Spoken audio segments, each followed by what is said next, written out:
Hello YouTuber family, Radhe Radhe. কেমন আছেন সবাই? আপনাদের সকলকে স্বাগত জানাই আমার আরও একটি নতুন রেসিপির ভিডিওতে। আজ না আমি আপনাদের আম পান্নার শরবত বানিয়ে দেখাবো। আর এই গরমে এই রকম ঠান্ডা ঠান্ডা আর টক ঝাল মিষ্টি আম পান্নার যে শরবতটা আপনারা যদি বাড়ির সকলের জন্য বানিয়ে খাওয়াতে পারেন আর খুব তৃপ্তি পাবেন। আর এই আম পান্নার শরবত একেবারে 1 থেকে 2 মাস পর্যন্ত স্টোর করে রাখা যায়। আর এই শরবত না একদম ঝটপট বানিয়ে নেওয়া যায়। চলুন তাহলে রান্নাটা দেখে নেওয়া যাক। প্রথমে আমি আম পান্নার শরবত বানানোর জন্য 3টে কাঁচা আম ধুয়ে রেখে দিয়েছি। এইবার একটা কড়াই নিয়ে নিয়েছি আর আমগুলো দিয়ে দিয়েছি কড়াইয়ে। তারপর পরিমাণ মতো জল দিয়ে আমটা সিদ্ধ করে নেব। চলুন এবারে আমটা ওইদিকে সিদ্ধ হতে হতে এইদিকে একটা টক ঝাল মিষ্টির জন্য যে মশলাটা হবে সেটা তৈরি করে নিই। আমি 1 চামচ মতো গোটা জিরে নিয়ে নিয়েছি আর 3-4টে মতো আমি শুকনো লঙ্কা নিয়ে নিয়েছি আর 1 চামচ মতো মৌরি আর 1 চামচ মতো আমি লবণ নিয়ে নিয়েছি। এবার এটা শুকনো খোলায় ভালো করে ভেজে নেব। আর এই মশলাটা দেওয়ার জন্যই আম পান্নার এই শরবতটা একদম দুর্দান্ত হয়ে ওঠে। না খেয়ে দেখলে একবার বিশ্বাস করবেন না। এই দেখুন আমার মশলাটা এখানে ভালোভাবে ভাজা হয়ে এসছে। এবার আমি গুঁড়িয়ে নেব। এই দেখুন এইদিকে আমার আমটা ভালোভাবে সিদ্ধ হয়ে এসছে। আর আমটা সিদ্ধ হবে কিভাবে বুঝবো আমি? তো সেই জন্য আমটা ভালোভাবে সিদ্ধ হয়ে যাওয়ার পরে একটা কাঁটা চামচ দিয়ে এইভাবে যেমন প্রেস করে না, তো প্রেস করলেই ওপর দিকে তুলতে যাওয়ার সময় পড়ে যাবে। আর যদি কাঁচা থাকে তাহলে ওপরে উঠে আসবে, তাই না? এই দেখুন আমার এখানে আমগুলো সিদ্ধ হয়ে গেছে। এইবার আমি আমগুলোকে কেটে নেব। তারপর ছুরির সাহায্যে আমটাকে এক সাইডটা এরকম কেটে ভালোভাবে, তো ভিতর থেকে যে শাঁসটা আছে এই রকমভাবে আমি চামচ দিয়ে কেটে কেটে এবার বের করে নেব। আম পান্নার শরবত বানাতে গেলেই আমের এই শাঁসটাকেই প্রয়োজন হয়। এই দেখুন আমি আমের যে আটিটা আছে, তারপর আমের যে সাইডে খোলার চারিপাশে যে আমের শাঁসগুলো লেগে আছে, তো এইগুলো আমি চামচে করে বের করে নেব।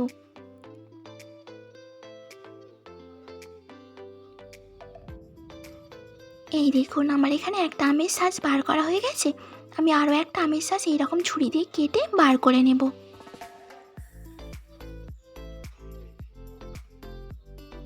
আমটা কত ভালো হয়ে সিদ্ধ হয়েছে দেখুন। আর আমটা যত ভালো হয়ে সিদ্ধ হবে আম পান্নার শরবতটা ততই ভালো খেতে লাগবে। তারপর আমি আরও একটা আম এইভাবে কেটে ভালো করে আমি আমের শাঁসগুলো বের করে নেব।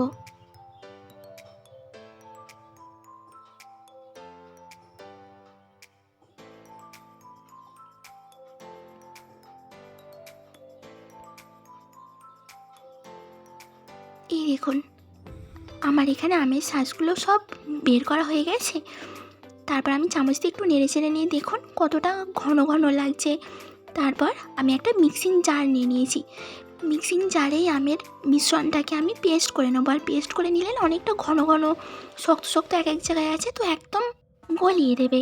তারপর আমি হাফ চামচ মতো এখানে বিট লবণ দিলাম আর অর্ধেকটা পরিমাণে আমি এখানে লেবুর রস দিয়ে ভালো করে এই আমের মিশ্রণটাকে পেস্ট করে নেব। এই দেখুন আমের মিশ্রণটা কতটা পাতলা হয়ে আর কতটা সফট হয়ে গেছে। আর আপনারা চাইলেন এটা হাত দিয়েও তৈরি করেও নিতে পারেন।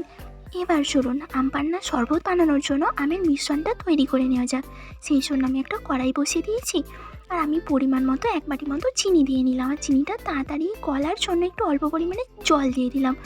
দেখুন প্রথমে চিনিটা গলার সময় একটু লাল লাল শিরা হয়ে আসে না, তো আর লেবুর রসটা দেওয়ার জন্যই একদম চিনির কালারটা বদলে দেয়, লাল হয় না।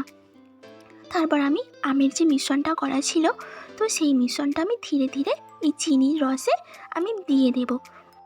আমি আরও একটা কথা বলে রাখি, আমি এখানে চিনির পরিমাণটা না 1 বাটি দিয়েছি আমের পরিমাণ অনুযায়ী। আর আমটা না এখানে আমার খুবই মিষ্টি ছিল, সেই জন্য আমি বেশি চিনি দিইনি। আর আপনারা যদি বাড়িতে বানান তো আমের পরিমাণটা টক থাকলে চিনির পরিমাণটা একটু বাড়িয়ে দেবেন, দেখবেন খেতে খুব সুন্দর লাগবে। এই দেখুন আমার এখানে আমের মিশ্রণটা এইভাবে নাড়াচাড়া করে এই রকম ঘন করে নেব। আর এই আমের মিশ্রণটা তৈরি করার সময় গ্যাসের ফ্লেমটা একদম লোতে রেখেই ফোটাতে হবে এটাকে। এই দেখুন দেখতেও কতটা সুন্দর লাগছে, তাই না? এইভাবে আমি আমের মিশ্রণটাকে জাল করে করে একটু ঘন করে নেব। এই দেখুন আমের মিশ্রণটা থেকে থেকে কতটা ঘন হয়ে আসছে। এই দেখুন আমার এখানে অনেকটা রেডি হয়ে এসছে। শরবত বানানোর জন্য আমার এখানে আম পান্নাটা রেডি হয়ে এসছে। চলুন এবার আপনাদেরকে সার্ভ করে দেখাই। সার্ভ করার জন্য প্রথমে আমি একটা প্লেটে অল্প পরিমাণে একটু বিট লবণ আর একটু লঙ্কা গুঁড়ো ছড়িয়ে দিয়েছিলাম। তারপর আমি গ্লাসটা এইভাবে উপর দিয়ে চাপ দিয়ে দিয়ে আমি তুলে নিচ্ছি। সবার প্রথমে না আমি একটা লেবুর রস গ্লাসের চারিপাশে দিয়ে দিয়েছিলাম। আর এইভাবে খেলে শরবতটা খেতেও দারুণ লাগে আর দেখতেও সুন্দর লাগে। চলুন এবার আমি সবগুলো গ্লাসে শরবতটা রেডি করে দেখাই। শরবতটা ঠান্ডা খাওয়ার জন্য আমি কিছু টুকরোর বরফ আমি গ্লাসে দিয়ে নেব। তারপর আমের যে মিশ্রণটা আমি করেছিলাম না, তো একটা চামচে করে আমি এইরকম 2 চামচ মতো আমি গ্লাসে দিয়ে দেব। আর আপনারা চাইলে এই আমের মিশ্রণটা 3-4 চামচও দিতে পারেন, যত দেবেন তত বেশি ভালো লাগবে। তো আমি পরিমাণ মতো গ্লাসের পরিমাণ মতো 2 চামচ মতো দিয়ে দিয়েছি।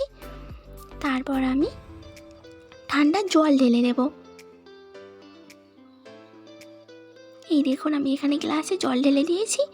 তারপর আমি যে ওইদিকে মশলাটা বানিয়ে রেখেছিলাম না টক ঝাল মিষ্টি হওয়ার জন্য, তো সেই মশলাটা এবার আমি দিয়ে নেব। এই দেখুন আমি পরিমাণ মতো হাফ চামচ মতো করে গ্লাসে আমি মশলাটা দিয়ে নিলাম। সেম পরিমাণে আমি 2 গ্লাস আমি বানিয়ে নিলাম। তারপর আমি একটা পাইপ দিয়ে নিলাম। তারপর পাইপটা দিয়ে আমি ঘুরিয়ে দিলাম, নিচে যে শরবতের মিশ্রণটা আছে না, তো চারিপাশটা এইভাবে ঘুরিয়ে নিলাম। তারপর সেমভাবে আমি 2টো গ্লাসে এইভাবে ঘুরিয়ে নেব। আর সব শেষে অর্ধেকটা পরিমাণে লেবুর রস আমি 2 গ্লাসে আমি দিয়ে নেব পরিমাণ বুঝে। চলুন আমি আরও একটা শরবত বানিয়ে আপনাদের দেখাই। তারপর আমি শরবতটা ঠান্ডা করার জন্য আবার সেম পরিমাণে আমি বরফের টুকরো দিয়ে নিলাম। তারপর আমি 2-3 চামচ মতো এখানে আমি আমের মিশ্রণটা দিয়ে নেব।